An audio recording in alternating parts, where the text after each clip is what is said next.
Hello, everyone. I think we are good to start now. Sorry for the delay. Hi. Hi to all under the Queen's tree, and hello to everyone being here on Zoom, online. Welcome all to our 6th edition of the School for Politics and Critique. Since 2014, this school has been a platform for addressing political, relevant and contemporary political issues. It is a platform for learning, it's a platform for exchange, for collaboration, for meeting theory, philosophy with practice, for developing new strategies, and trying to bring the new and relevant and also irrelevant leftist knowledge, theory and philosophy into practice and activism. This year, to my great pleasure, the topic of the school is entirely focused on feminism. Feminism has always been present in our schools for politics and critique as an epistemological cornerstone in our thinking, but this year we will have opportunity to discuss a lot about new feminist ideas and theories, and our school is titled Xenofeminism, another form of realist and materialist feminism, a vantage point of a radically novel politics. Our goal was to intersect the areas of feminism, socialism, and Marxism, and the new forms of realism that can serve as an epistemic foundation for a new form of politics. And we are also excited to have with us our speakers in this year's school, some of them here and some of them here, being here on Zoom. Our Professor Katarina Kolozova, Vincent Lee, Nina Power, Patricia Reed, and Alenka Župančić, but also to all the participants that are going to present and discuss during these 3 days of exchange. I would also like to thank the Rosa Luxemburg Stiftung for Southeast Europe for enabling this school. And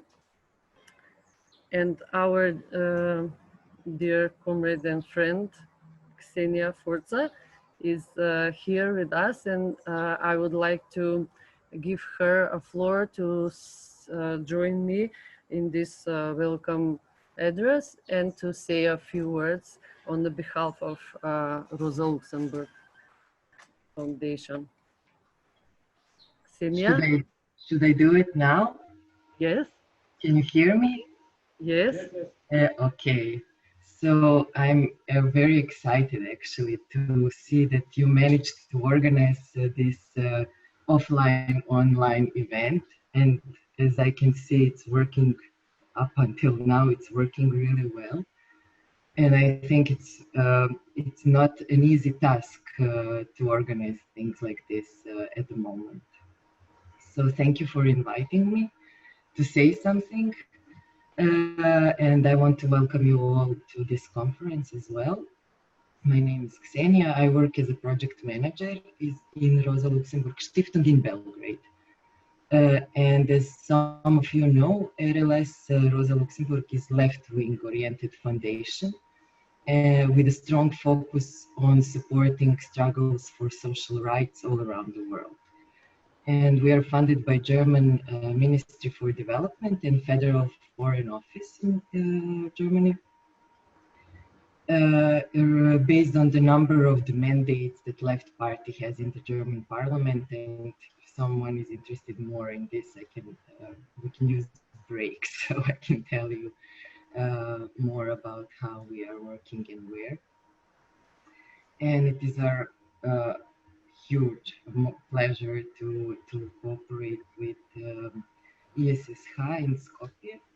And I'm also happy that this conference is dedicated to feminism because RLS has strong feminist line and we are supporting all over the world, we are supporting this need for new left feminist strategies and concepts that they can take clear stand against right-wing and as well as against neoliberalism. What does that mean? That means that we are working on new feminist class politics that addresses the interlocking systems of the oppression, domination, exploitation, and inequality, and that we all have consensus on this, that this demands systematical political answers. Concretely, the questions we are asking is how to, for example, fight sexual violence, not only in Hollywood, but in the workplace. How can we connect struggle for abortion rights to a broader framework of reproductive justice?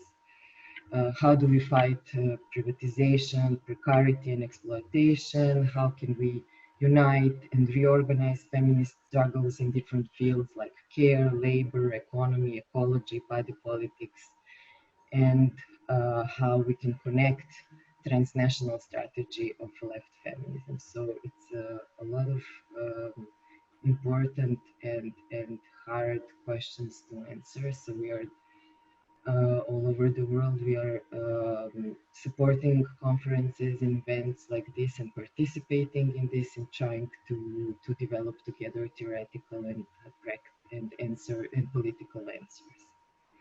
Also, what I think it's important now to mention that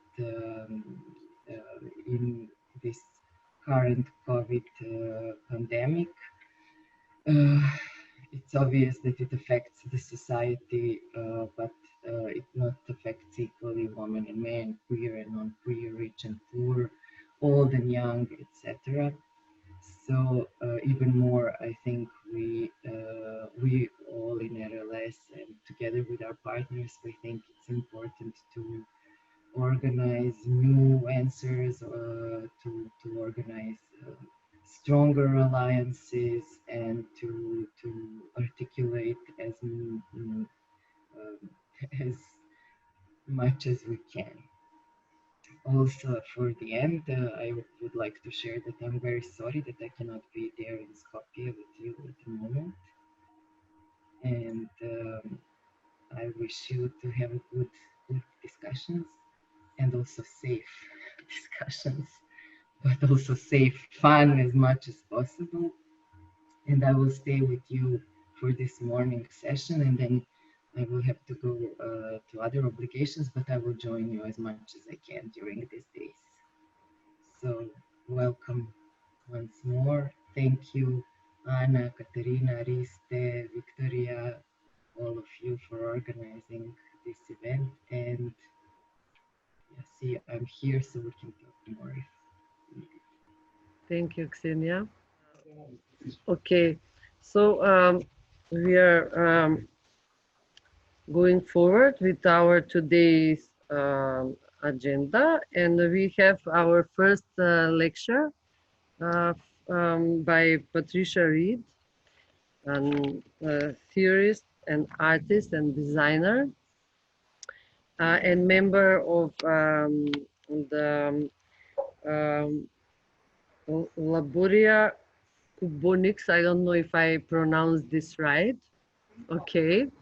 And one of the inspirations for the title of our school and bringing all these different and new feminist ideas into conversation. So, dear Patricia, I give you the floor to your lecture and to you and to your lecture on excessive feminism and claiming the artificial. Thank you.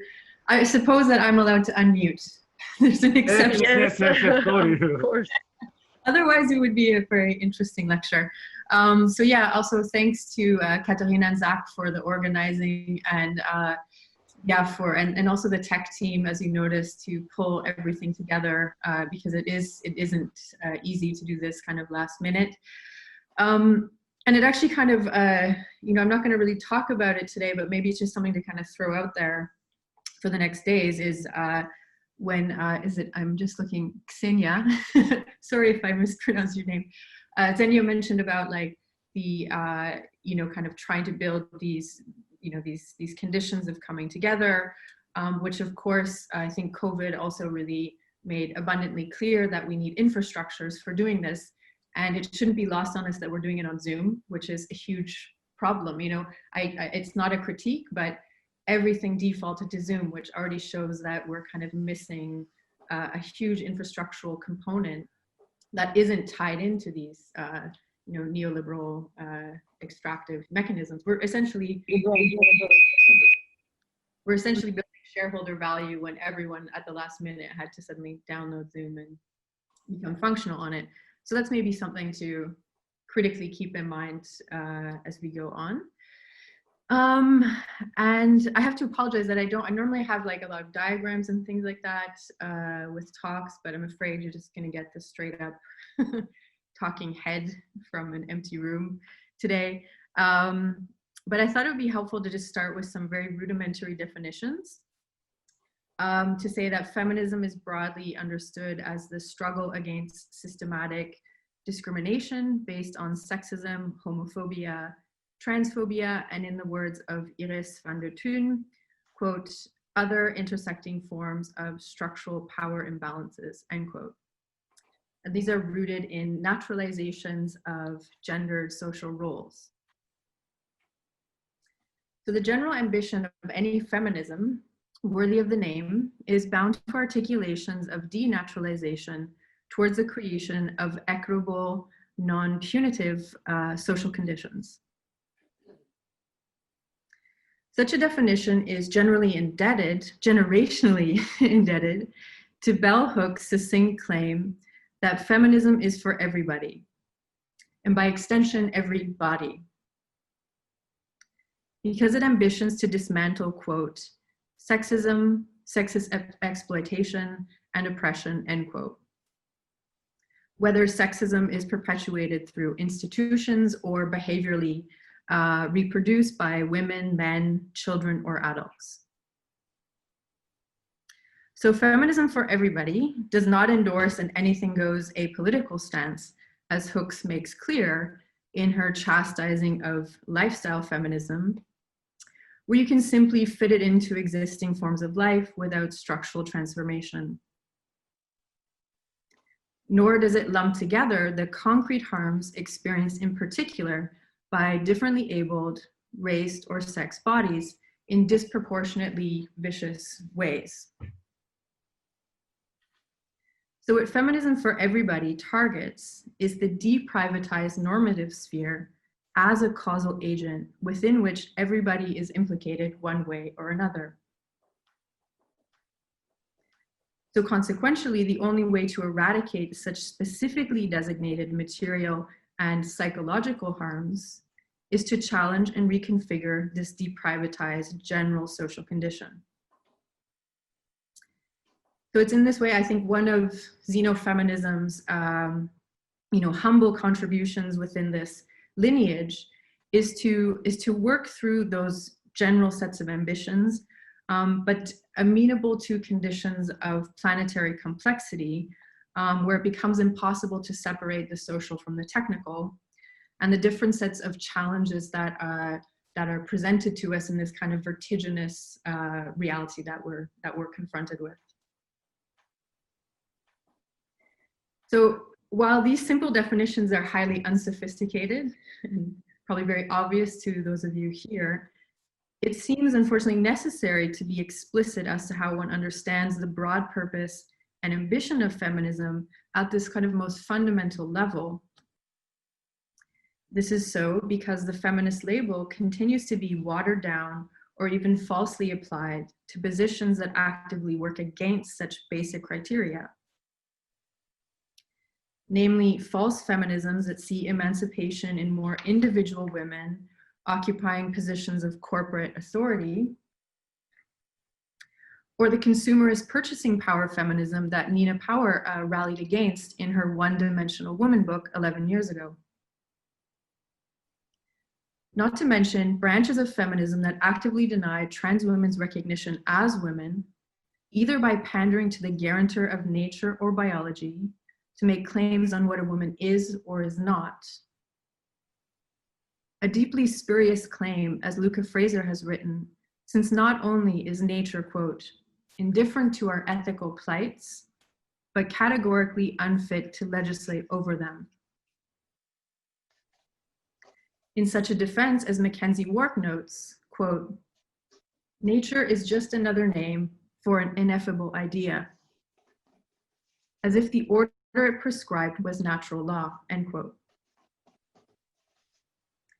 Or such prohibitions occur through recourse to social norms, wherein recognition as a woman implicitly requires that you have been subject to certain experiences.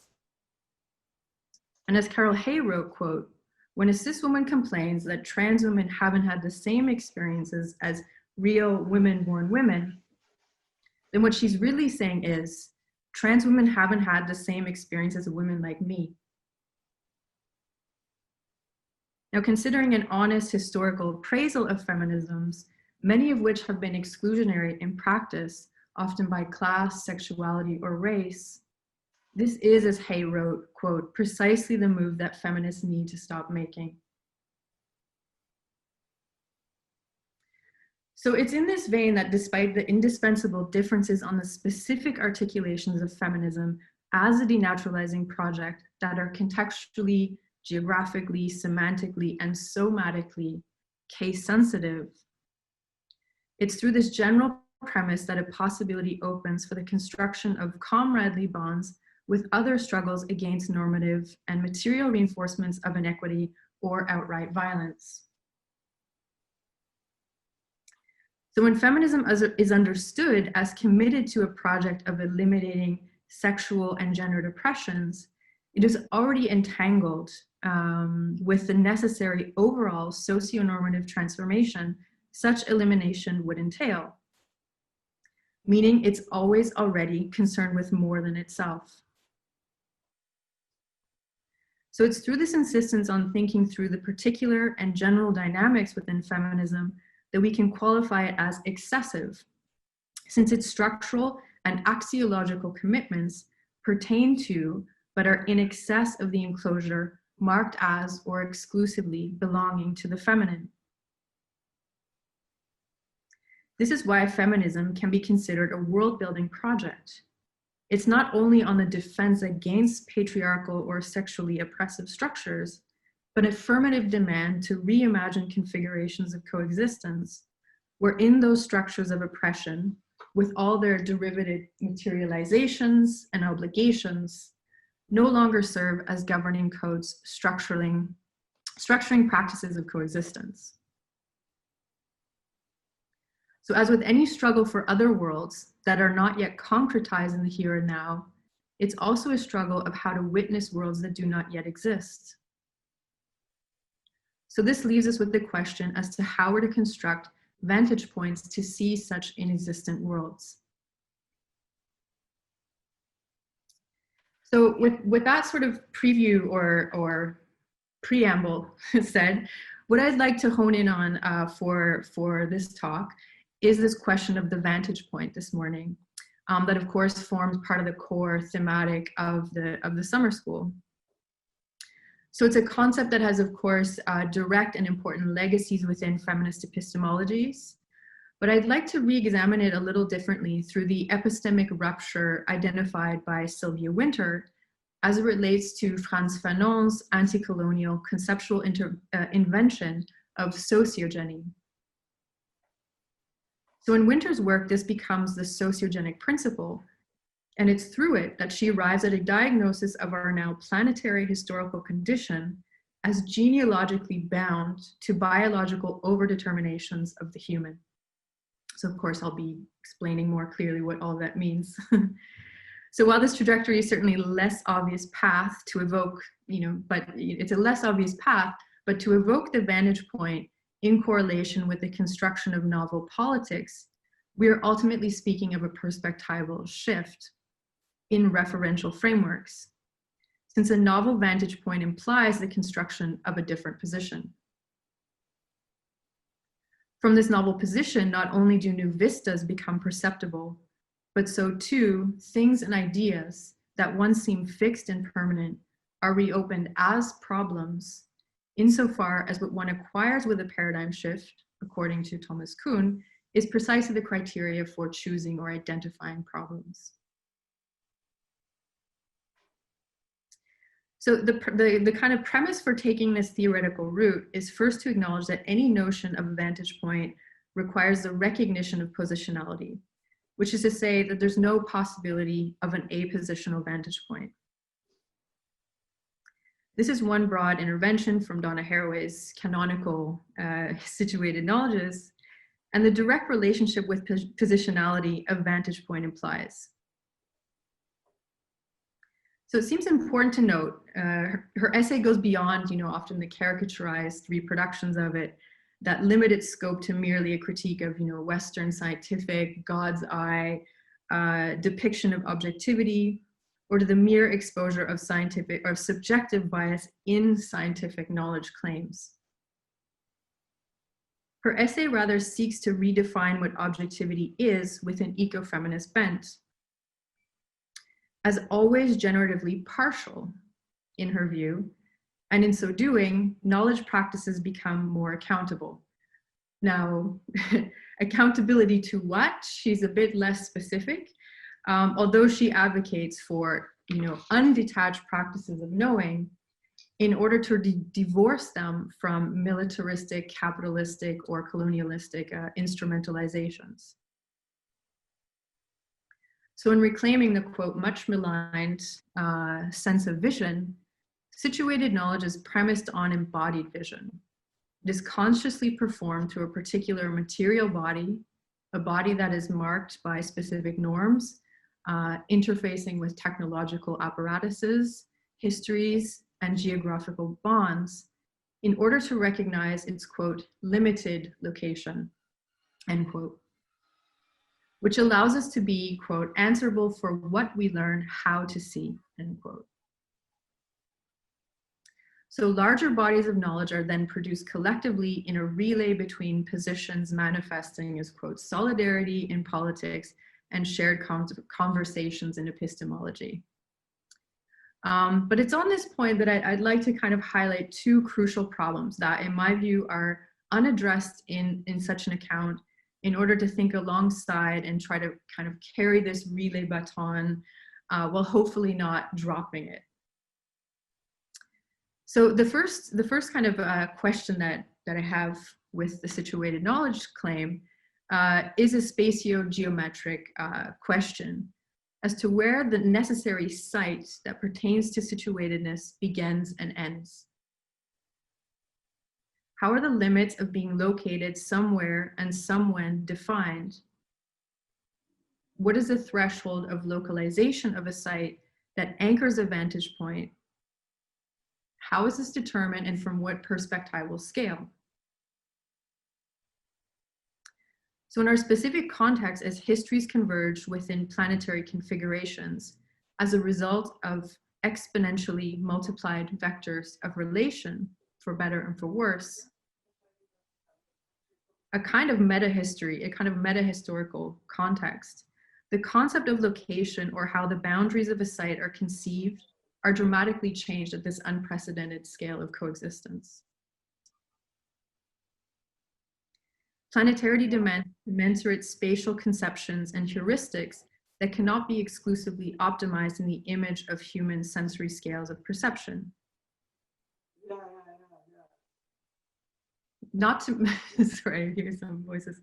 Not to mention the countless non-human vantage points at work in Earth system sensing apparatuses that, synthetically operate to produce average images of our reality, as in climate modeling, for instance.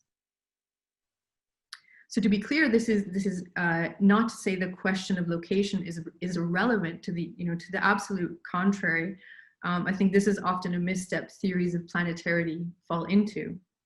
But it is to say its bounding geometries are not self-evident and are practically troubled by conditions of coexistence within planetary dimensional space. So if we cannot have situatedness without a site, then it is equally important to consider how sites are spatially conceived and how they're determined, especially in technomaterial conditions of complexity, where sites and locations unambiguously do not contain the effects of practices or knowledge in action. So the consequences of localized activity within planetary space do not remain bound to its location. And sites, as a result, are impossible to subtract. It can only be substantially figured in relation to the extra-local. So the construction of vantage points today needs to account for the particular spatial dynamics at play in planetarity. And to my mind, this is still a very unresolved problem, right? We still kind of very heuristically operate in very Euclidean, almost like a 15th century perspectival space. Why? Because it is a replication, it's an easy replication of human optical system. I think there may be a microphone on somewhere, because I can hear voices just in case. So the second point, and this is what I'll be focusing for the rest of the talk, relates to the problem of mobility.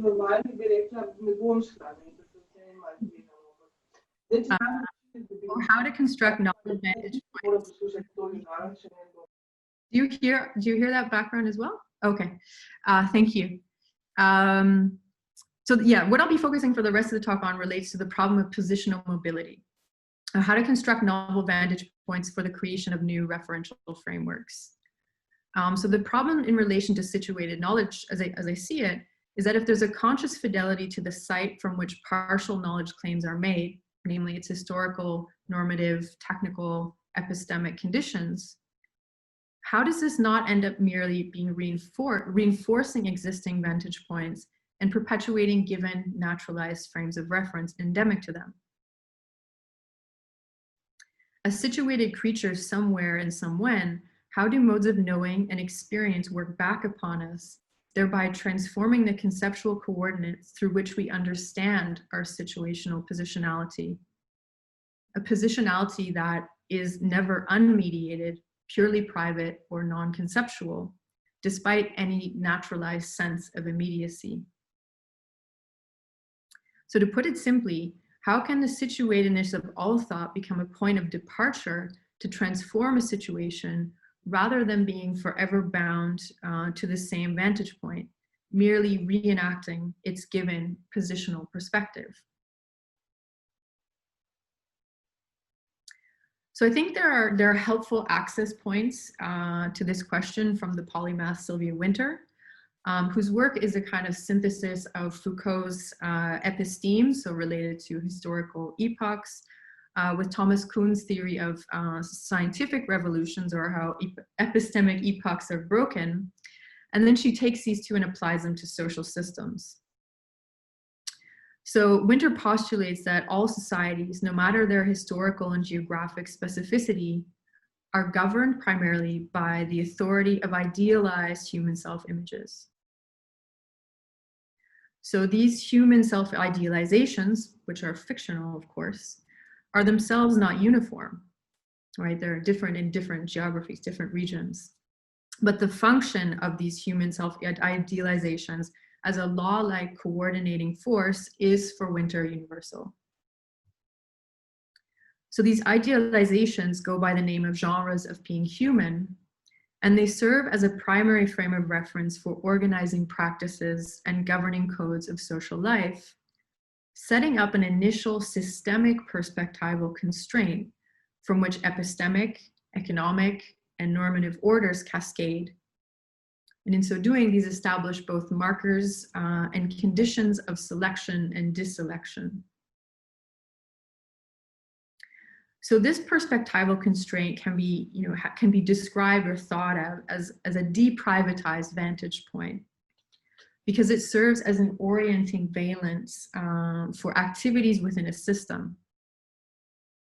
So this systemic vantage point is a very powerful force because it establishes what gets defined as unalterable, which, as Conrad Hamilton has written recently, is, quote, the consequence of a social rationality that manifests across the spectrum of reality, end quote.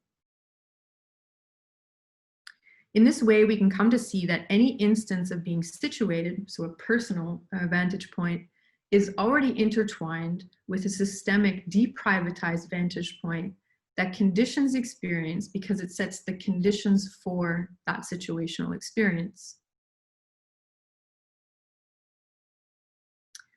So these genres of being human are externalized in both formal, so institutional, and informal or normative ways, creating a reproductive system of self-reference that not only confirms, but incentivizes compliance with a particular genre of being human.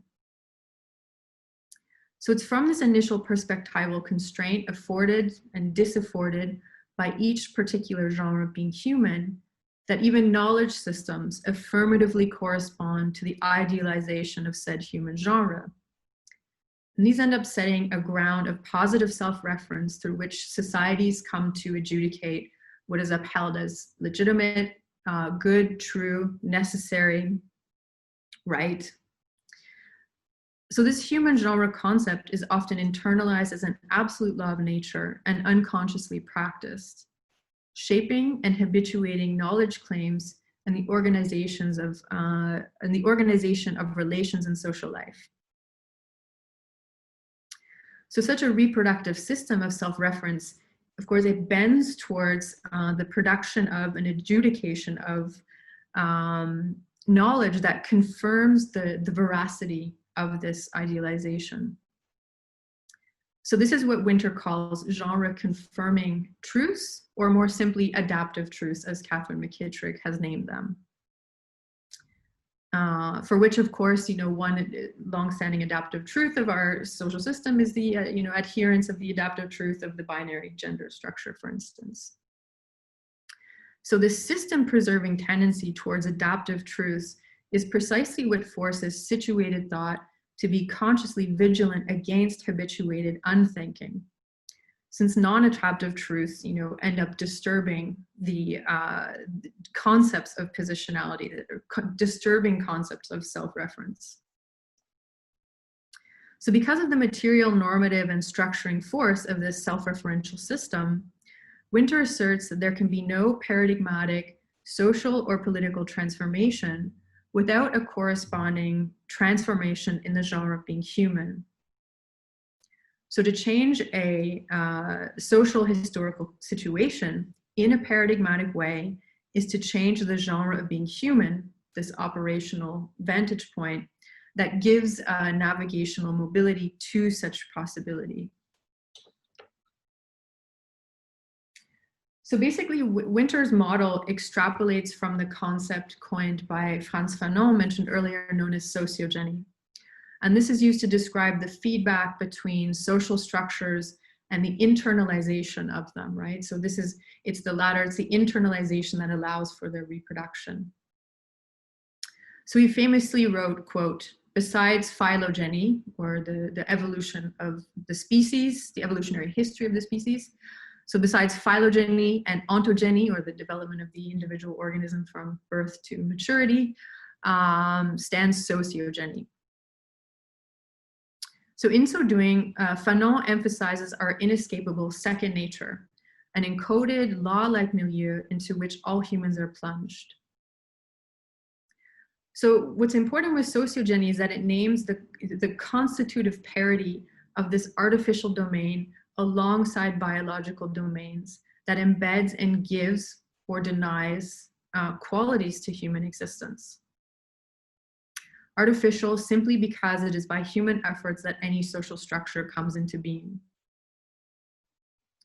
So where phylogeny and ontogeny may offer explanations of what it is to be human, sociogeny offers a framework to explain what it is like to be human.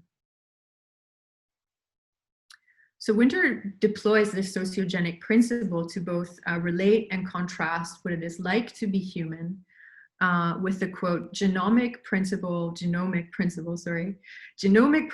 defining the species identity of purely organic life, end quote. Psychoanalytically speaking, for Fanon, the experience of anti-Black racism is irreducible to phylogenic or ontogenic explanatory models that presuppose an individual, to quote Winter, pre-exists the processes of socialization, and wherein any cure is premised on the successful adaptation of an individual to society. So for Fanon, the psycho-existential complex of the experience of anti-Black racism manifests in a double process. The objectively structured suppression of economic possibility that is predicated on and reinforced by the subjective internalization of inferiority of the oppressed or superiority on the part of the oppressor. So neither mode of internalization can be adequately diagnosed or cured at an individual scale. Nor does this cure entail adaptation of the individual to a pathologic socio-normative structure that produces such harms and conditions for ill-being. What is required rather is a socio-diagnostic, as Fanon called it, amounting to nothing less than, quote, an overall social transformation, end quote. So I think these Fanonian claims can be read more casually as foundational to more recent observations concerning the hyper-individualization of diagnoses today, when, for example, mental health is upheld as a purely personal sickness, as Mark Fisher had chronicled, or when the experience of economic poverty is considered the result of one's own making.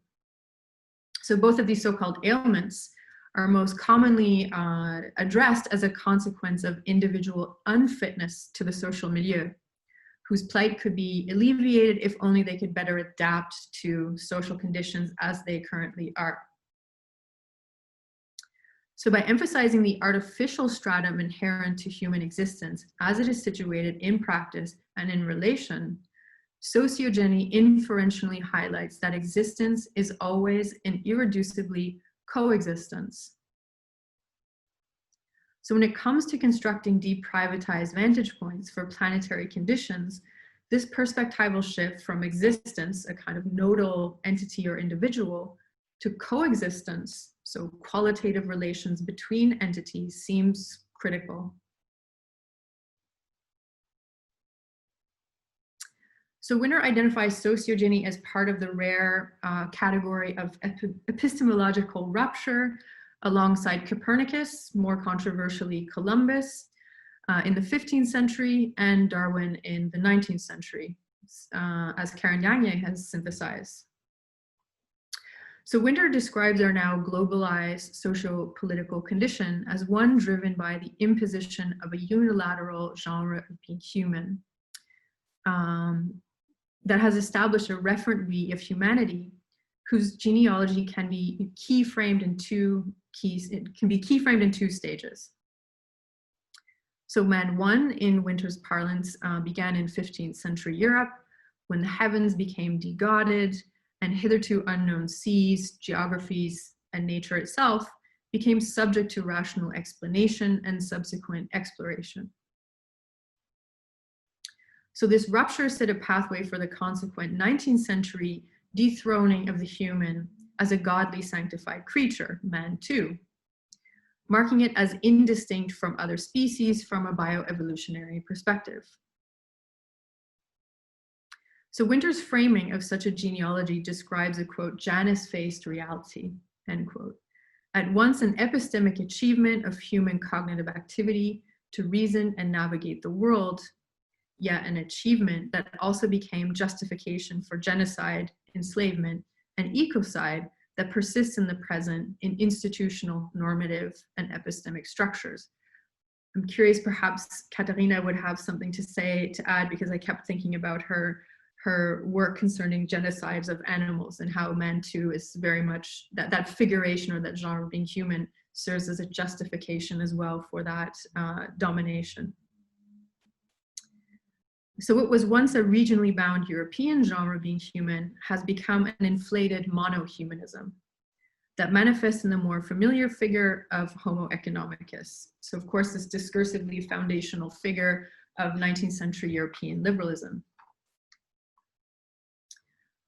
So while the modern, I think this is an important point. So while the modern globalization project may be operationally, logistically, and communicatively expansive, its referential governing rules, norms, and semantic encodings largely remain highly local, right? So even if globalization, if it's confusing the difference between planetary and globalization, globalization is more this, it's not a, it's a flattening of the space while claiming scale. So according to Winter, this human genre concept is a result of a phylogenetic overdetermination, where Homo economicus is based on the self-storytelling that we humans, as a species description, are, quote, motivated primarily by the imperative common to all organic species, of securing the material basis of their existence, rather than the imperative of securing the overall conditions of existence, end quote. So the persistent legacy of such an overly biodetermined genre being human has generated, quote, the lived and racialized categories of the rational and irrational, the selected and the diselected, the haves and the have-nots, as asymmetrical, naturalized, racial sexual human groupings that are increasingly subordinated to a figure that thrives on accumulation, end quote. So Winter's project cross-referenced the bios of phylogeny and ontogeny with the sociogenic, the mythoi and logoi, does not pit one mode over the other, but examines the interaction between the two, whereby this artificial semantic level of the social imprints the, quote, neurochemistry of our brain's opiate reward punishment systems in order to act accordingly. And that's a quote from Catherine McKittrick. So just to be very clear, this charge of over-determinism is not an anti-biological stance, but it's a critique of the injurious abuses enacted in the name of biology that wrongly conflate it with a predestined teloi or a fixed morphological state, especially when natural selection becomes a defense for eugenic superiority in the exclusive human genre model of the well-to-do white men, as Ben Woodard has written. So Woodard further notes that the demonization of biology as a, quote, state-funded threat, end quote, and its sadistic instrumentalization can be traced to the strict separation between the sciences and the humanities from the mid-1800s, at which point significant blind spots emerge as to the, quote, limitations of each other's fields relative to its domain of study, end quote. And this is precisely the type of epistemological segregation Winter's project labors against. So I think what is crucial to extend from Winter's work is her insistence on the human as homo narrans, right? Narrative human, homo narrans. That is, as a discursive creature that is irreducible to biological explanation alone, whose historical narrations drive not only objective social configurations, but also the subjective experiential internalization of those stories, as they leave traces on neurochemical operations. So as part bios, part mythoi logos driven creatures, Winter identifies the human as an auto-instituting hybrid animal, so nature, culture, skin masks, demanding emancipatory escape from the narration of biocentric overdetermination, whilst not blindly abandoning ethology in the process. So of course, the violent illogicality of the biologically overdetermined auto-instituting genre of Homo economicus is that, socially speaking, on a planetary scale, it coordinates coexistence in such an asymmetric way that it is unable to adequately deliver on or maintain material necessities of and for human life. So Homo neurans is another way of saying humans are historically contingent creatures, temporal beings, not only invested in our immediate present situations, but infused by the past and able to imagine and care about the future, as Thomas Moynihan has discussed. That is, we're creatures with the capacity to cognize the condition of worlds that do not yet concretely exist and that we have never experienced. And this is why I think denying access to history through either deliberate erasure or invalidation, or disabling the possibility space to think futurity because circumstances of the present are so acutely threatening, have been long-standing interhuman techniques of dehumanization. So it's in this way that the justification of a socio-normative configuration under the pretense of biological overdetermination is a way to evacuate historical and semantic accountability for such configuration. It's just human nature. And in so doing, quote, we are never as steeped in history as when we pretend not to be, in the words of Michel Roftrio. So the ability to constitute history, to negate historical trajectory, or to repurpose it for pathways unseen by the past, to borrow the idea from Reza Negarestani, is predicated on the labor of nourishing Homo neurans in its full temporal spectrum.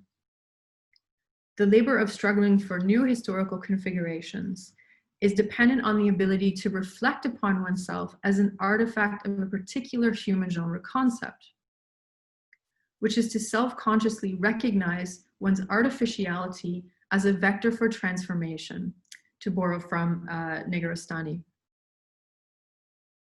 So Homo neurans is a historically constituted and semantically encoded, and by recognizing itself as an embedded biosomatic incarnation of a particular artificial or fictional human genre concept, a possibility emerges to reconstruct its own self-conception as an historically constituting, semantically variable creature in praxis.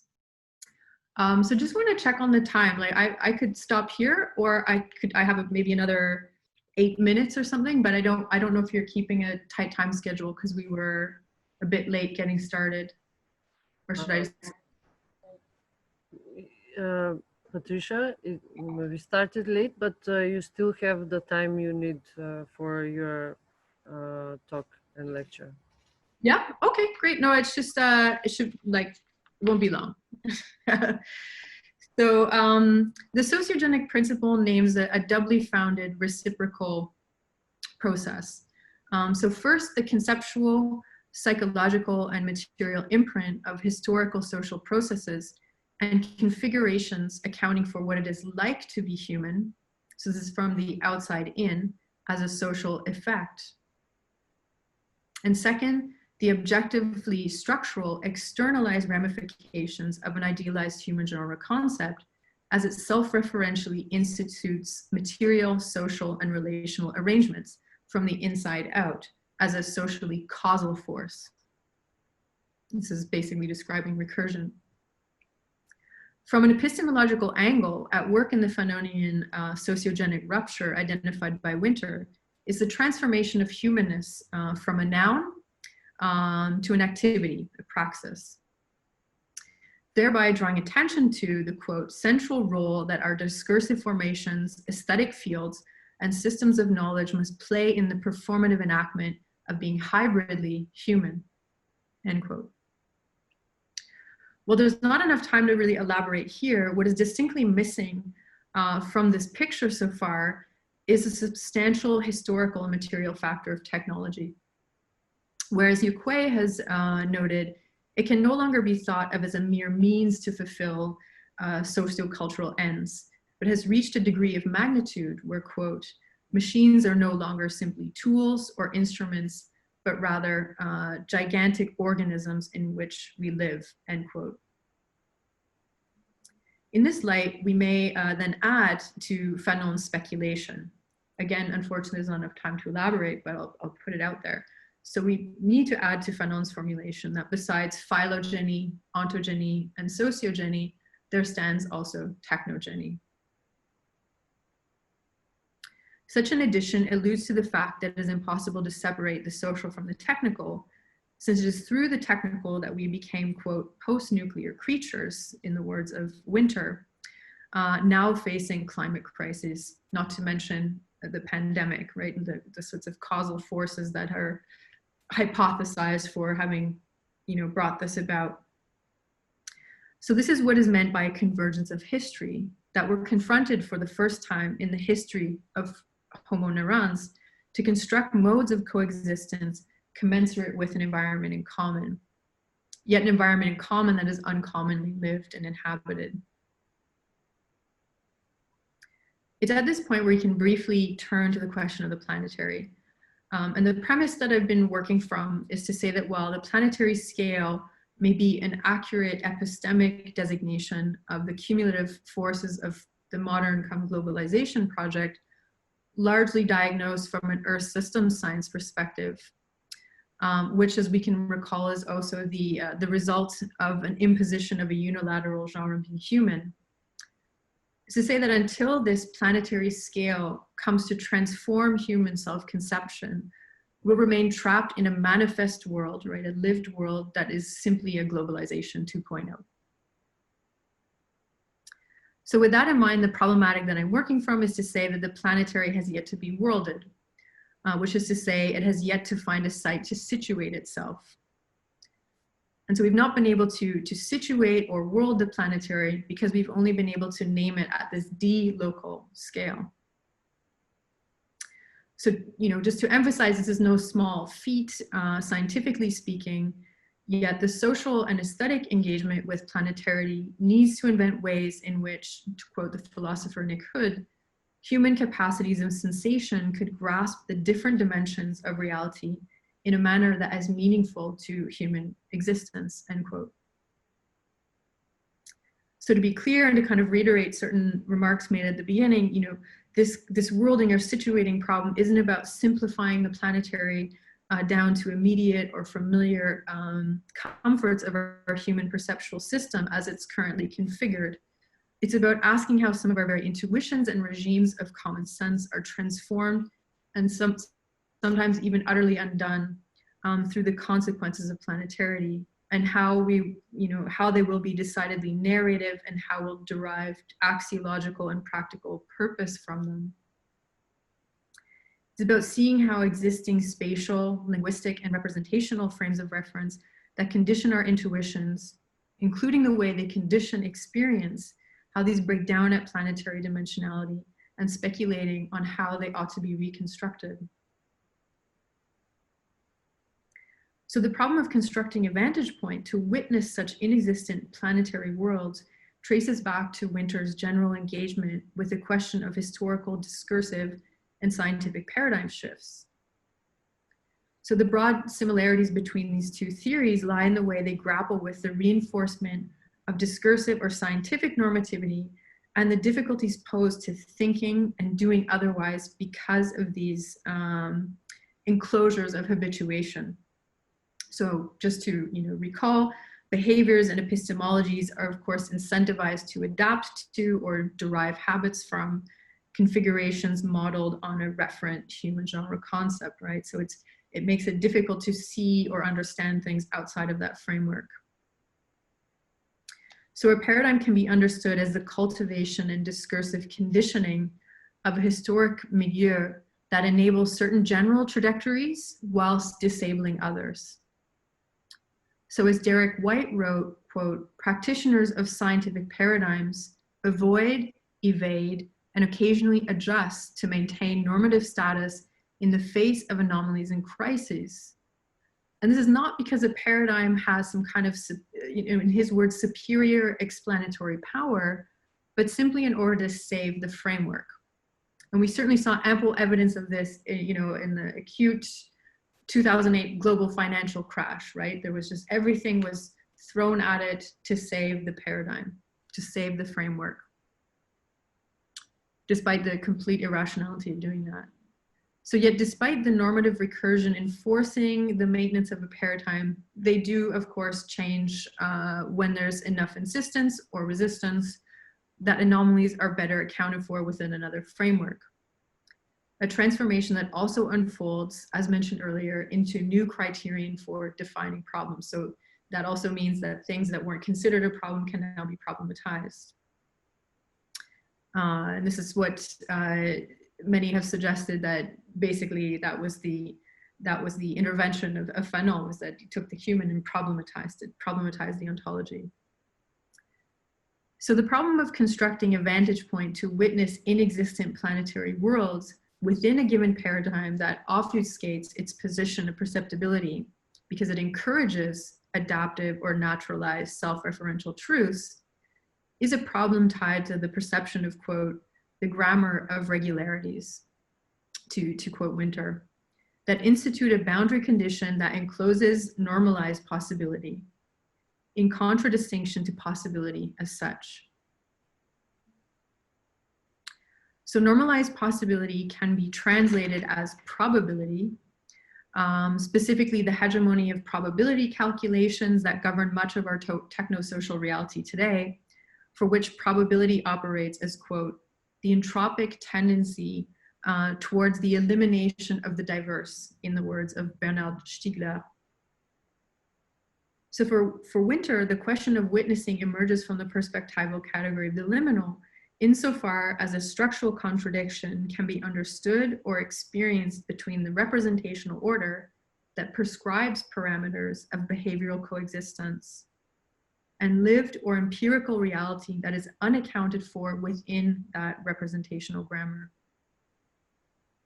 So if we map this into Stiegler, the liminal corresponds with the category of the improbable, insofar as the improbable resists calculation within predefined frameworks.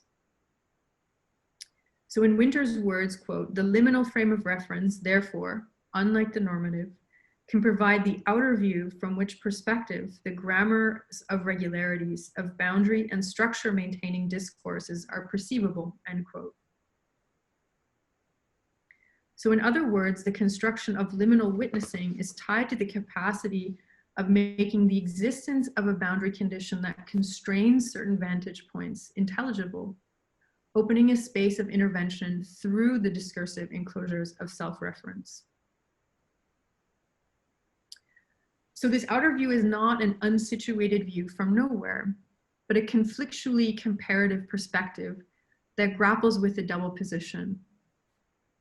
One of structural implications, so discursively situated and therefore within configurations of naturalized probability, while making, quote, claims that are irreducible to current social configurations, in the words of James Trafford. So this is discursively in excess, introducing improbable concepts that are incalculable within configurations of naturalized probability.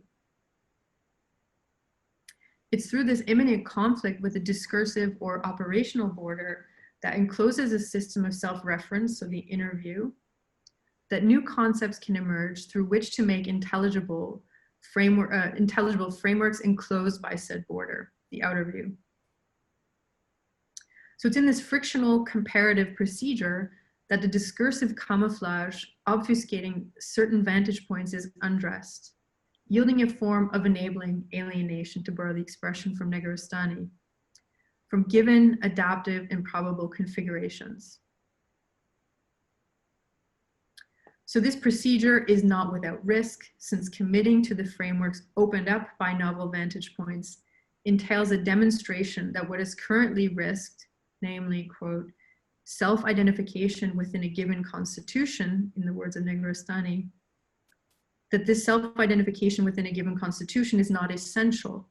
while risk-taking for the worlds that become intelligible through improbable vantage points becomes necessary. So this particular depiction of risk, as Negrestani notes, is not the disavowal of risks that, quote, can and should be mitigated by increasing the sophistication of our theoretical and practical knowledge, or I guess in the case of mask wearing during a pandemic, common sense. It is rather, quote, risk as the figure of time itself, the figure of its formlessness and contingency, where all given historical totalities disappear, end quote. So the labor of Homo neurans is conjoined with such a picture of risk, as it struggles for historical discursive incompletion or systemic detotalization, right? A breaking of that adaptive truth cycle or circle. That is of demonstrating the self-referential closure of a system to be unnecessary, unjust, or untrue, especially its adaptive truth regimes. And this is an onerous process without guarantee. So perspectival or paradigm shifts occur not just as the critical recognition of the existence of the possibility for a novel vantage point, but as the risky realization of worlds from that perspective, driven by the historically constituting, semantically encoded figure of Homo neurans. So such is an impossible task for a purely biocentric genre of being human with any sort of predefined telos or fixed nature or essence, who simply cannot invent other positions from which to see. So the term for such transformative shifts in referential frameworks is another world. And its coming into existence is dependent on the risky process of constructing and committing to an outer view. In other words, an improbable vantage point that is never given in advance and is contingent on learning how to construct non-adaptive perspectives. So I think I'll end it there. That's probably been far too long already. And thanks for your attention. Hopefully it wasn't total nonsense. Thank you, Patricia, for your lecture. I would now open the floor for the discussion. We still have 20 minutes to be on time with our program, but if we need 5 to 10 more minutes, we can extend the discussion as well. So please welcome to those here, but also online, to comment, to say something if you want. As I said, I mean, at the beginning, I was giving some practical advice about joining the Zoom room, so you can ignore that part. It's not a shame that you missed it. I wanted to say that I quite enjoyed your talk, and I find many resonances between what you spoke about and what I wrote in the book you wrote about in the book you mentioned. I have to wait till it's cheaper to read. I have the chapter, so I know. I'm not a claim that I've read your entire book. That's why I said the book you mentioned, not discussed. So I want to refer to it as well in order to explain from which position my comment will come. In that book, I as well seek to dismantle this philosophical unity of the notion of the human. What this procedure led me to, by way of employing something, a method I came up with in that book, and that's mainly, to me, that's the hardest part of my work on that book, this attempt toward formalization of this discourse I construe there of non-humanism So this complete deconstruction of the notion of the human, it's philosophically spontaneous unity. This is a philosophically spontaneous act of construction of a unity, as if self-evident reality, you know, human in that sense. So so I undertake something like that, as well as, of course, that has a reflection as to how one reads the notion of the human disorganized philosophically in that sense. And in the process of this disorganization, I employ Laruel's method of non-standard philosophy or non-philosophy. I don't want to take too much time of explaining my work. I want to just give an account as to how I arrived to the following. I arrived to the following conclusion, that this hybridity the human is, physicality on one hand and technology, or us being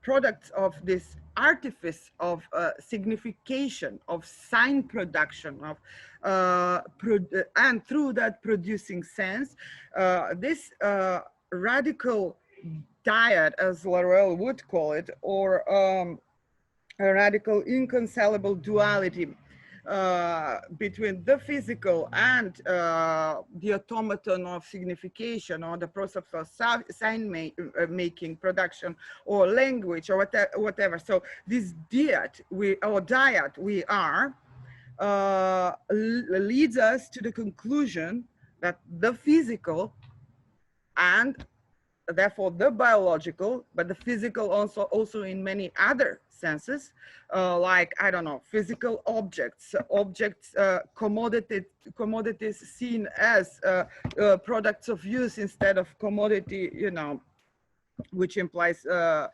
completely, which is in fact a completely different category, because it includes the notion of the surplus value. So even artificial objects of production, not just biology, you know, territory, physicality in physicality, materiality, therefore, in that sense of the word, is what participates on one side of this composition of the radical dyad, so physicality, in the sense Marx used to employ the word. Instead of material, he very often resorted to the physical, and he would mean physical houses, food, objects, roofs that are physical, and we need them as such. And if devoid from surplus values, they are not commodities, they are real or physical objects. So this entire realm of physicality, to me, through this attempt of formalization of my discourse by way of employing a combination of Laruel's and Marx's method and a little bit of structuralist linguistic, led me to the realization that we cannot I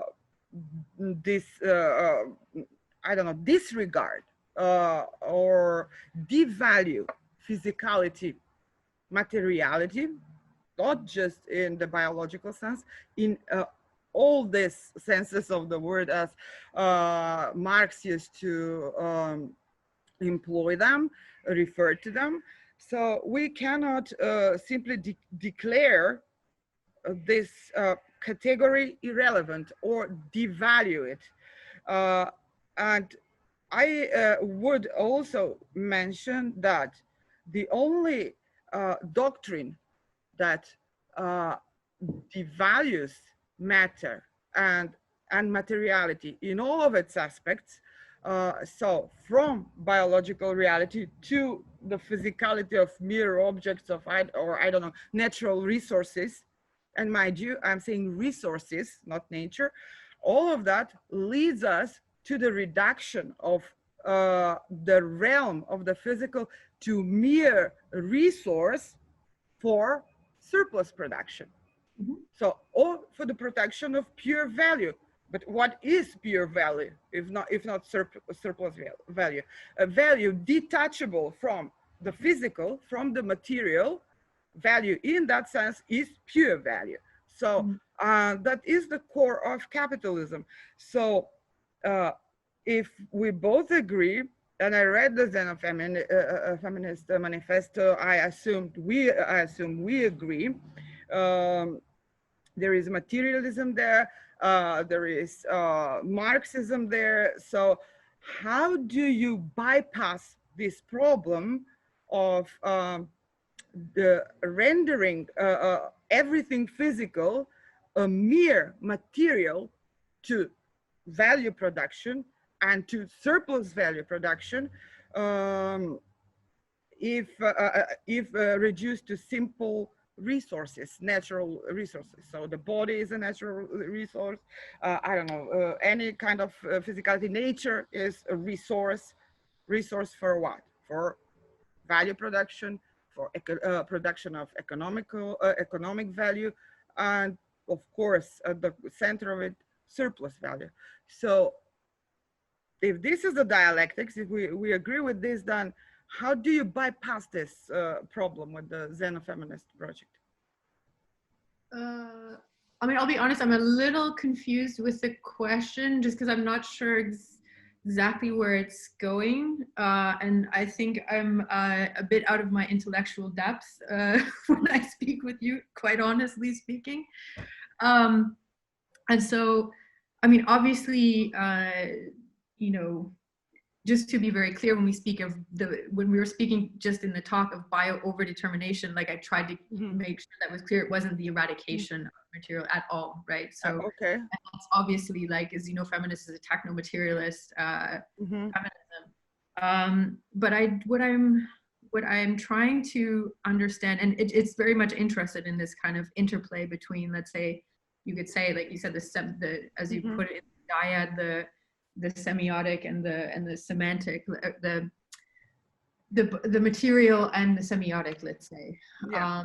And if I recall in your text too, there was this a bit funny line where, you know, if to evoke Marx, when you were saying about, you know, if we were to try to say like, to kind of treat the human as an object, I think was your word, or like us, he invites us humans or us idiots to think of ourselves as objects, I think is a line in your text. So now that you've clarified that relationship between materiality and objecthood, then okay. But I guess what I'm trying, when you speak about this like framing of materiality within a capitalist framework as, you know, being purely for the extraction of surplus value, when I think about that picturing of materiality, I think you can trace it to this figure of the human that Winter outlines, because, you know, and I'm coming from the arts, so what happens in this moment is that you have a separation of figure from ground. Like, it's a metaphysical move, but it's also a pictorial move as well. And when you have that idea that a human is subtractable from the ground, then you also get this kind of way to justify that the ground is just a mere resource base to nourish the voracious appetites of a human minority, right? And I think that's part of the task now, spatially and in terms of developing new coordinates of human self-understanding, is to do that reattachment work, right? That's why let's say I'm not like fully on board with situatedness, but that's in one way why I want to at least look to that theory for some connections of how to do that work of reattachment of figure to ground, because I think that's where you start shifting away from, when you move away from that separation, you're forced to think in more ecological conditions, which is like all of these things in interrelationships as best as one can cognitively model such complexity, which is a massive difficulty of our time. But yeah, when in terms of how certain human self-images, if I understood you correctly, serve as a justification to understand value only in that, you know, extractive way, I think that I kind of locate that in this image of the human as when the move is made, the philosophical move is made, and the aesthetic move is made to separate figure from ground. That is a way to enable that sort of behavior, or that enable that sort of perspective, enable those sorts of justifications. So I'm not sure if that's a sufficient answer to you, but that's where I would. Okay, it's a good start for a conversation. Of course, this is a complex topic, Yeah. but yeah, it makes sense what you say. I just wanted to clarify one point about Marx. I do not quote anything like that from Marx. He does not say that we are reducible to some kind of idiocy by being rendered objects of theoretical or scientific observation. What he proposes is assuming the third person's perspective, which is an objectivism that is different from positivism or any other type of objectivism known to, well, to this point, I would say.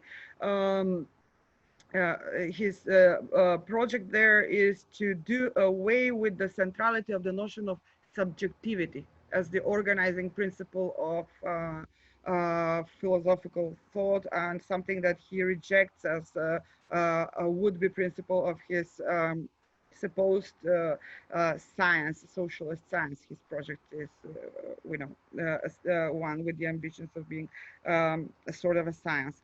So that's why he advocates, and why I elaborate that position in the book. But that's a completely different topic, and I don't want to take too much time. I just wanted to point out to this kind of gap I see, and I think that we need more conversation on, you know, how to marry these ideas that come from xenofeminism, other forms of feminism that are not necessarily Marxist, and Marxist materialism. How do we reconcile the two epistemologies? Simply to raise the question. That was. Yeah, I mean, this question, I've been trying to think on this question of value recently, just because of course there's this like whole, I mean, yeah, this is the whole kind of neoliberal or Austrian school doctrine is like value is locatable in price, is a really simple thing. And that's how we base. So the market is this kind of like, you know, computer that will teach us the best price. And what's becoming very clear, and I think like somebody like upheld talks about this too, is just like how we're witnessing the extreme conflict between the claims of, let's say, claims of accuracy, claims of utility of a neoliberal marketplace versus its inadequacies, right? And by that, in very simple terms, capitalism can't price its negative externalities, even if, you know, just in that very sheer manifestation. So there's already very clear evidence about this kind of fallacy of this kind of price calculator that is, and it's rooted in very much only humanocentric perspectives, right? Because if you don't have to care about the biosphere, then yeah, you don't need to calculate negative externalities. But unfortunately, that's like, well, not unfortunately, but that's just not how things work, right? We live in this situation. And my, what's your name? Just because Neda, I'm Neda. Neda, nice to meet you. Hi.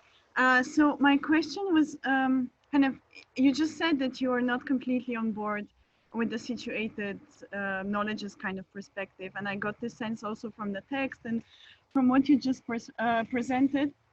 So I wanted to like ask a more specific kind of question in this relation, and more precisely about the relationship between locality, situatedness, and site.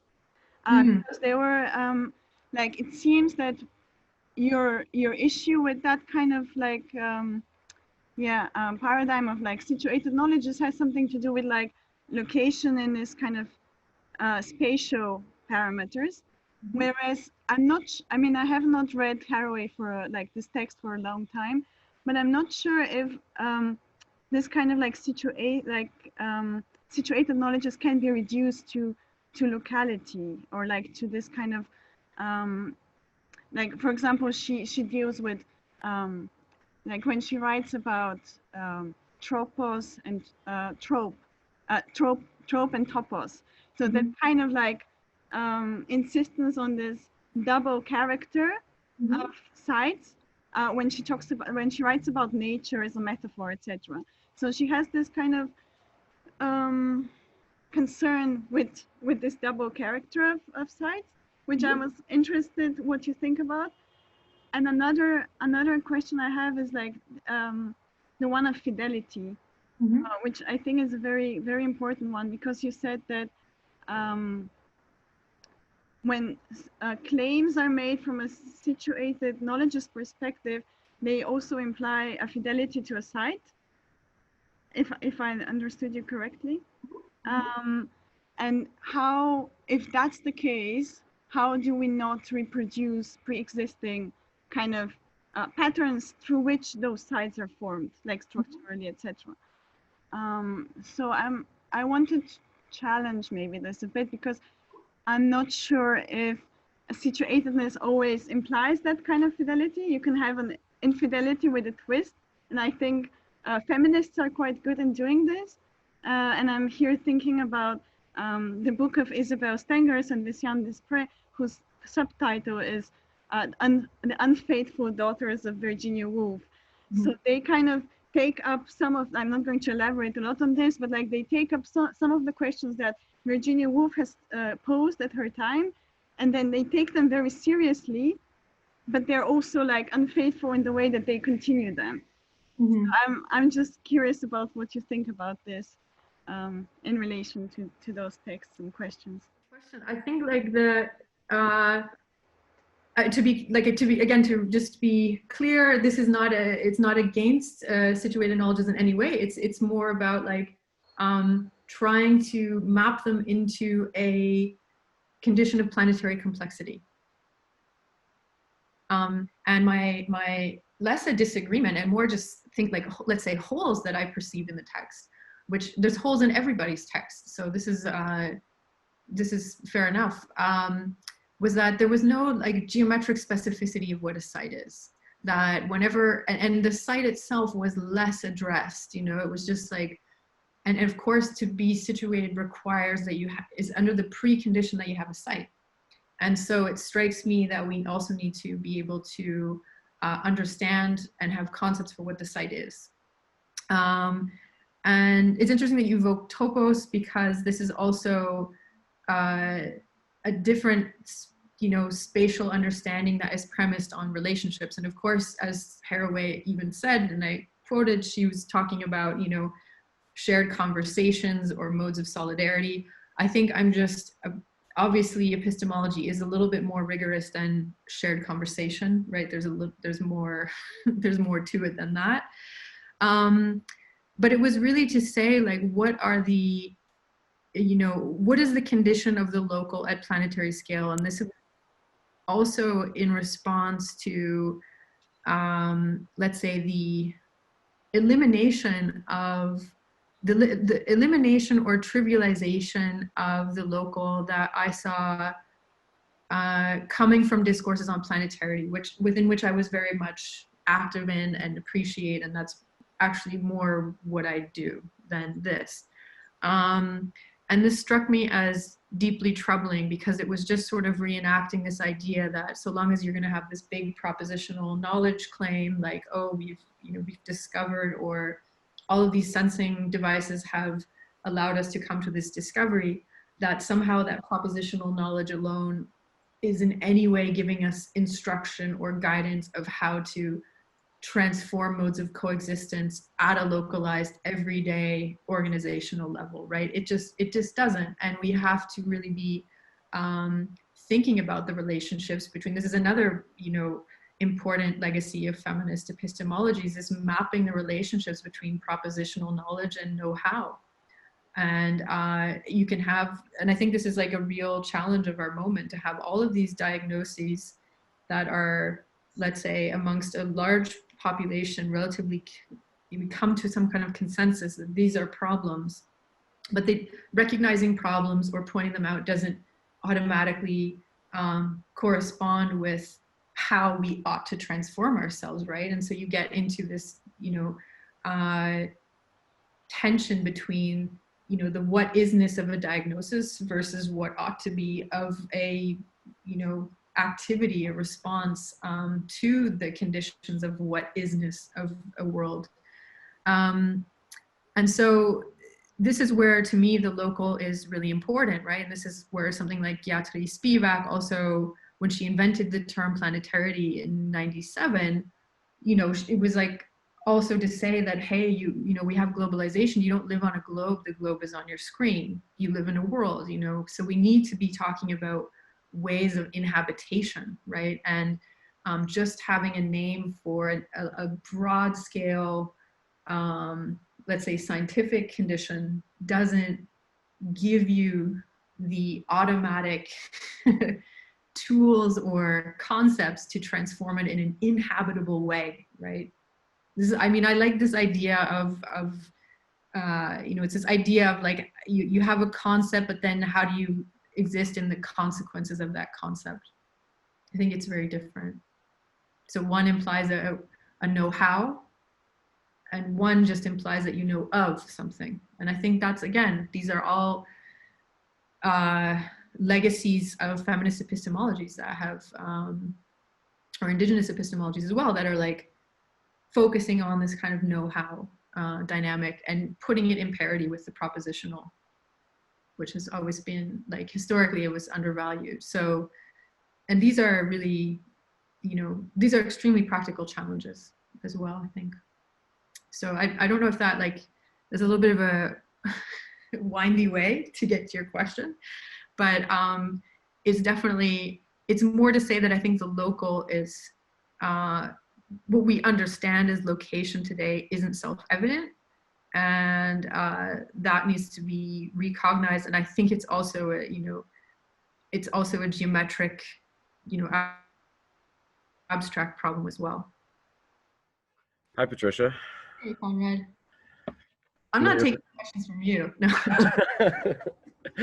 Good to see you. I always enjoy your lectures. And thank you for the reference as well. I do appreciate that. A great article. Thank you. But I just wanted to ask, and maybe at the risk of being a bit redundant with the question that Katerina asked, one thing I see is that, it's quite qualified in the work of Winter, but we still see a certain kind of dualism at work in terms of how she presents, the relationship of culture to nature.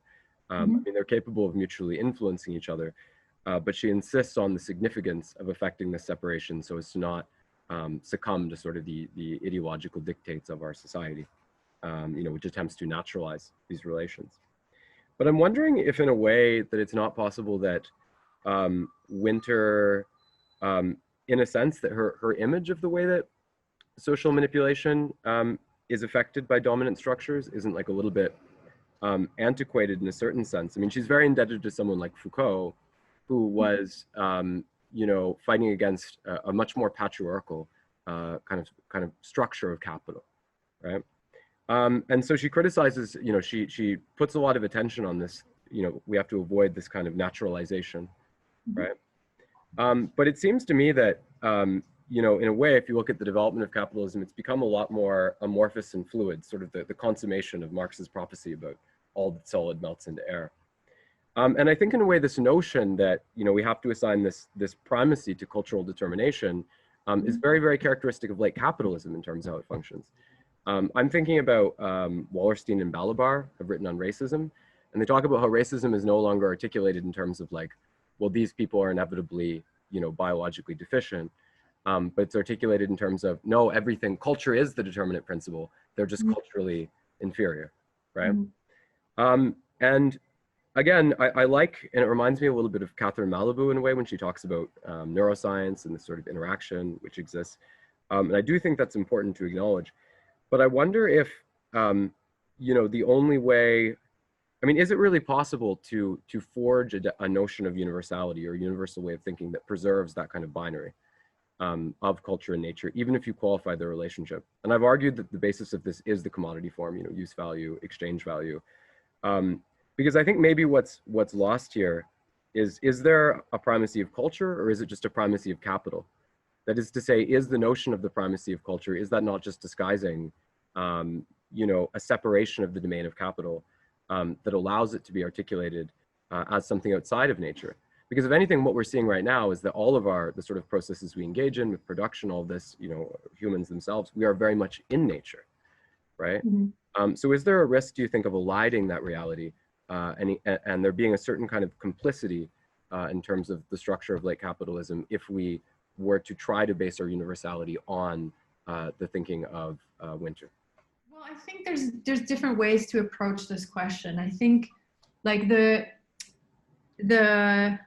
sort of, let's just say one thing I really appreciate, because I'm also not like, I'm not a humanist. I'm much more aligned with inhumanism. So it is, you know, I have to kind of, in going along with Winter, my, you know, ambition is to bring her in.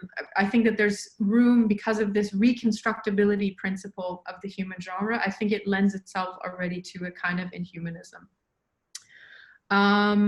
Because I think that this kind of, what I see as a risk in Winter is just kind of reinforcing this, like this kind of idea of the auto-instituting creature, as if there's no other limitations, impediments, etc. to this auto-instituting possibility is not helpful, right? There's like structural material limitations to that, and that's what is precisely needs to be you know, brought up against the kind of humanist position is that there are limitations, right?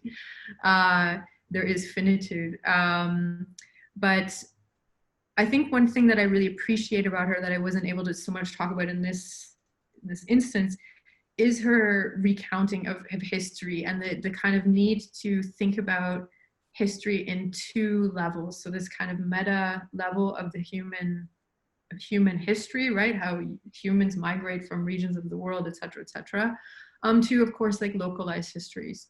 And her assessment that given the sort of sorts of historical processes that were unleashed since the 15th century have brought into this like entanglement of globalized or of planetary scaled sort of histories. And so one needs to confront, one has to be able to think about ways of coexisting within that framework, right? Within this kind of new, this new, you know, both scalar and, you know, spatial framework. And we've never had to do that before. So there's that side of Winter that I think is quite accurate, that I think we need to be able to develop modes or consider modes of coexistence at that scale. But then this kind of like primacy of the cultural, like and so basically, if I reflect on your question, to me, that is the kind of, there's a universalization involved in the problem space, let's say, more than in, I would say, the response required for that problem space. I think you can like respond to that universal problem in different ways, right? So, but in terms of this like primacy, I'm a bit like, I'm a bit confused, because I think I'm definitely not I'm not as much as a Marxian scholar as you, Conrad. So the question was about the primacy of, if the primacy of the cultural was not just like reiterating what capitalism is already doing, or.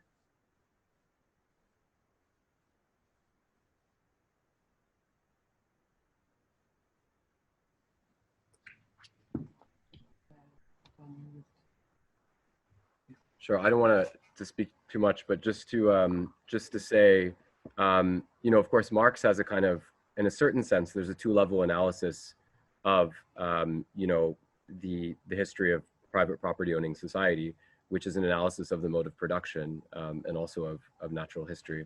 Mm-hmm. But what I meant to say is that, like, the notion that when you make sort of culture the sort of determinant principle, or make that like the axis upon which your critique turns, if in a way it's not reflecting sort of the ideology of late capital, like this kind of turn toward amorphousness, while at the same time eliding the fact that, you know, it's not really about culture in that sense, right? Or this sort of dualism, but this is actually about, you know, again, modes of production, about capital, and that sort of language can actually obscure that, and moreover prevent us from trying to really think the human in their immanent relationship to nature in that way. Right, but then can I ask a question? Like, I mean, culture is such a broad word as well, because I think there's an important combination of like, I mean, I think with Winter, she definitely talks more about biosmythos. I would, you know, although this kind of secondary category also includes logoi. And I think so reason is very much a part of this. And that's where I go much more in the direction of sort of Negarestani, to see this as more of a capacity to reason one's own artificiality, in that way transform. So obviously that is still this kind of second nature level, right? But it's the space where you have some degree of determination, and it's in conditions where you have to work always between variance and invariance, right? These possibilities aren't limitless. I think that's maybe perhaps you could misconstrue some of Winter's thinking into thinking like it could just be this infinite thing. And I think this is what I always like to think of as possibility idealism. And possibility isn't infinite, right? There's a friend of mine who's more into, let's say, analytic philosophy. We were working on a text and he introduced me to the Barkan formula, and it's like the possibility of the existence of the possibility of A implies the existence of the possibility of A. And this is precisely a way not to get into those trivial idealism, you know, possibility idealism. And question of how do you come to see the possibilities, because these regimes of adaptive truth are obfuscating these possibilities that are already like imminent to a system. And so I would also, I mean, that's where I think practices of reasoning, and that's where the kind of feminist rationality side of xenofeminism plays an important role in this. But I'm not sure where you position reason in your, I mean, yes, reason is also cultural, but it's also not just, it's not only storytelling, or it's not only, you know, there are adjudication mechanisms. Reason is a social procedure, you know, as you yourself mentioned, you know, social rationality. So I guess my question to you is like, where, you know, where does reason fit into that picture of culture that you're talking about? I don't know if we should probably cut that. I think we'll have maybe Patricia, could we maybe continue this at another point, because we have to have a coffee break? Yeah. The conference? Okay. But I think actually just putting forth this question about how you could, you know, try to think, you know, the immanence of human practice within nature, without, you know, weakening our capacity to discuss determinations by reason, would be a good kind of thing we could maybe continue at some point. Yeah.